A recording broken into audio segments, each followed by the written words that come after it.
जय जय रघुवीर समर्थ या दासबोध AI या प्रकल्पासाठी सर्वप्रथम मी श्री ओंकार आणि अवनी अनेक साधुवाद देतो. त्यांनी आरंभलेल्या या अद्वितीय कार्याबद्दल त्यांचं खूप खूप अभिनंदन आहे आणि अभिमानास्पद अशी एक गोष्ट त्यांनी करून दाखवलेली आहे. त्यामुळे आम्हा सर्व समर्थ भक्तांना, रामदासी लोकांना, संत वाङ्मयाचा अभ्यास करणाऱ्या लोकांना त्याचा नक्कीच आनंद होणार आहे.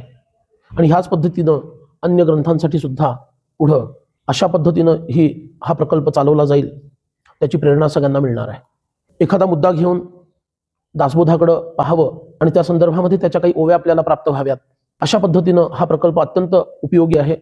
त्याचं जर आपण एक लघु रूपामध्ये एक प्रात्यक्षिक बघितलं, त्यामध्ये ते प्रकट झालं, ज्यामध्ये वैज्ञानिक अंगानं, त्याचबरोबर पारमार्थिक अंगानं, वाङ्मयीन अंगानं, अन्य प्रकारच्या व्यवस्थापनाच्या अंगानं वेगळे वेगळे प्रश्न विचारले गेले आणि त्याचं अचूक उत्तर या AI दिलेलं आहे.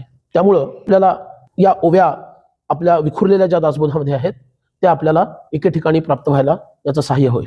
त्याच्या विवेचनाबद्दल मात्र मला या प्रकल्पाचा जे टूल म्हणून उपयोग करणार आहेत त्याबद्दल मला हे सांगावंसं वाटतं की त्याचा जो काही अर्थ देण्यात आलेला आहे तो उत्तम आहे, चांगला आहे, पण तो अजून तपासला पाहिजे आणि तेवढ्यावर निर्भर न राहता प्रत्येकानं स्वतःच्या चिंतनातून त्याचा अर्थ शोधला पाहिजे.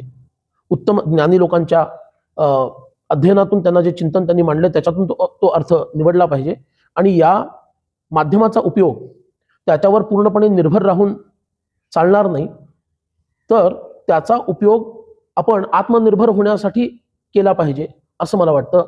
इतक्या छान पद्धतीनं हे टूल अवेलेबल आहे, म्हणजे होणार आहे, तर त्याच्यावर अवलंबून न राहता भारतीय जी मूळ प्रणाली आहे त्यालाही प्रेरणा देणारी गोष्ट ठरेल अशा पद्धतीने याचं चिंतन आपल्याला करावं लागेल. एवढी मात्र सूचना मी हे टूल वापरणाऱ्या लोकांना आवर्जून करतो.